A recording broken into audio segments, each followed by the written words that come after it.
এদিকে এবার আন্তর্জাতিক খেলায় মেতেছে শেখ হাসিনা। নির্বাচনের আগেই মহা পরিকল্পনা সফল করতে যাচ্ছে আওয়ামী লীগ। পুতিনের সাহায্যে দেশে ফিরছে শেখ হাসিনা। তলে তলে 3টি টার্গেট সফল করে ফেলেছে ভারতের সাহায্যে।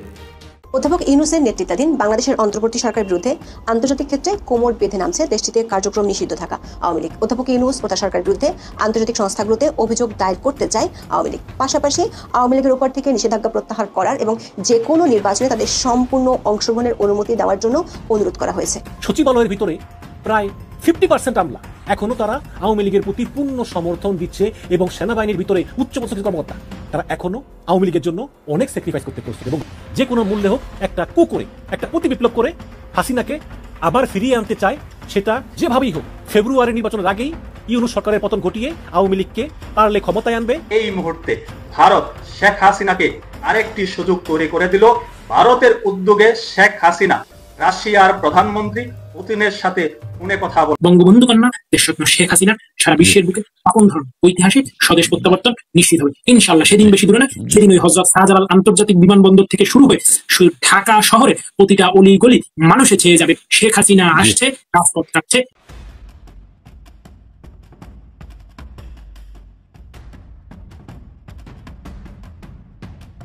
এখন সকল জল্পনা কল্পনা বাদ দিয়ে শেখ হাসিনা হয়তো চূড়ান্তভাবে 34 জন মন্ত্রী নিয়েই এবং আওয়ামী লীগের শীর্ষ পর্যায়ের নেতা নিয়ে তিনি বাংলাদেশে আসবেন। সময়টা খুবই খারাপ যাচ্ছে ডক্টর মোহাম্মদ ইউনূসের। এই অন্তর্বর্তী সরকার ব্যর্থ হয়েছে, রিপোর্ট আল জাজিরা সহ আন্তর্জাতিক গণমাধ্যমে। তো সবকিছু মিলিয়ে ডক্টর মোহাম্মদ ইউনূসের সরকারকে ব্যর্থ দাবি করেছে আন্তর্জাতিক গণমাধ্যমগুলো, যা ডক্টর মোহাম্মদ ইউনূসের রেভলিউশনকে তলানিতে নিয়ে আসছে। বাংলাদেশের মহামান্য রাষ্ট্রপতি জনাব শাহাবুদ্দিন চুপ্পু কি যেন হয়েছে, এই শাহাবুদ্দিন চুপ্পু যে কোনো সময় অঘটন ঘটিয়ে দিতে পারে। চুপ্পু এবং সেনাপ্রধান মিলে বাংলাদেশে 111 বা কিছু একটা। এবার আন্তর্জাতিকভাবে খেলা দেখালো শেখ হাসিনা। শেখ হাসিনা বাংলাদেশের ফেরার এক ভয়ঙ্কর সম্ভাবনা তৈরি করতে চলেছে এবার গণমাধ্যমে। আজকের এই ভিডিওটি সম্পূর্ণ দেখবেন, বিস্তারিতর মাধ্যমে ভয়ঙ্কর কিছু তথ্য আমি আপনাদের জানাবো। তার আগে যারা 1 থেকে 2 মিনিটের ভিতরে লাইভ নিউজ দেখতে পছন্দ করেন চ্যানেলটি সাবস্ক্রাইব করে আমাদের সাথেই থাকবেন প্রিয় দর্শক বন্ধুরা। এবার জাতিসংঘ থেকে শেখ হাসিনাকে প্রধানমন্ত্রিত্ব ফিরিয়ে দিবে এবং বাংলাদেশে আসার আহ্বান জানালো ডোনাল্ড ট্রাম্প। অপরদিকে কিন্তু যুক্তরাষ্ট্র থেকে ডোনাল্ড ট্রাম্প সাফসাফভাবে বলে দিয়েছে যে কোনো সময় শেখ হাসিনা বাংলাদেশের প্রধানমন্ত্রী হিসেবেই চলে যাবে। পদত্যাগ করতে চলেছে ডক্টর মোহাম্মদ ইউনূস। পদত্যাগ করে বাংলাদেশ থেকে পালিয়ে যাবে ডক্টর মোহাম্মদ ইউনূস, এমনটাও জানিয়েছে গণমাধ্যমে। অপরদিকে ওয়াকারুজ্জামান কিন্তু চালিয়েছে শেখ হাসিনা পদত্যাগ করেনি, শেখ হাসিনা বেড়াতে গিয়েছে এবং দেশ সফরে গিয়েছে বলে আমাকে জানিয়েছে। অপরদিকে পদত্যাগ করেই বাংলাদেশ ছাড়বে ডক্টর মোহাম্মদ ইউনূস। অবৈধভাবে বাংলাদেশকে দখল করার শাস্তি কিন্তু হারে হারে টের পাবে ডক্টর মোহাম্মদ ইউনূস, এমনটা জানিয়েছে গণমাধ্যমে শেখ হাসিনা। অপরদিকে নরেন্দ্র মোদী সাফসাফভাবে বলে দিয়েছে এনসিপি নামে কোনো দেশ এবং রাজনৈতিক করতে পারবে না বাংলাদেশে। অপরদিকে আওয়ামী লীগের সুসংবাদ আরো বাড়তেই চলেছে।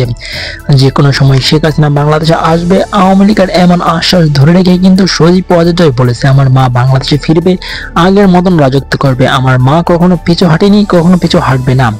অপরদিকে ডক্টর মোহাম্মদ ইউনূসের অবস্থা চরম থেকে চরম লেভেলের খারাপ হতে চলেছে। বাংলাদেশের 80 থেকে 70% লোক এখনো শেখ হাসিনাকেই সমর্থন করছে।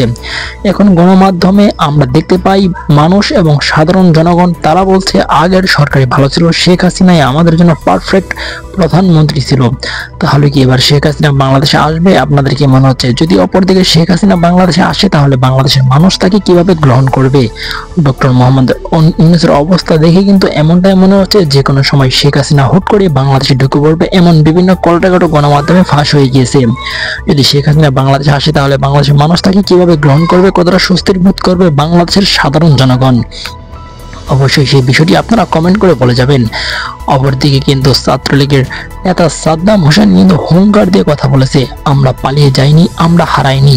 মুজিবের সৈন্যরা কখনো হারাতে পারে না, কখনো তাদের দমিয়ে রাখা যায় না। যে কোনো সময় আমরা গর্জে উঠবো, আগের মতন ফিরে আসবো এই বাংলাদেশে। প্রিয় দর্শক বন্ধুরা, সত্যি কি তাহলে আসতে পারবে শেখ হাসিনা এবং আওয়ামী লীগ? কি মনে হচ্ছে কমেন্ট করে বলে যাবেন। আজকের মতন এই পর্যন্তই, দেখা হচ্ছে পরবর্তী কোনো ভিডিও নিয়ে। ভালো থাকুন।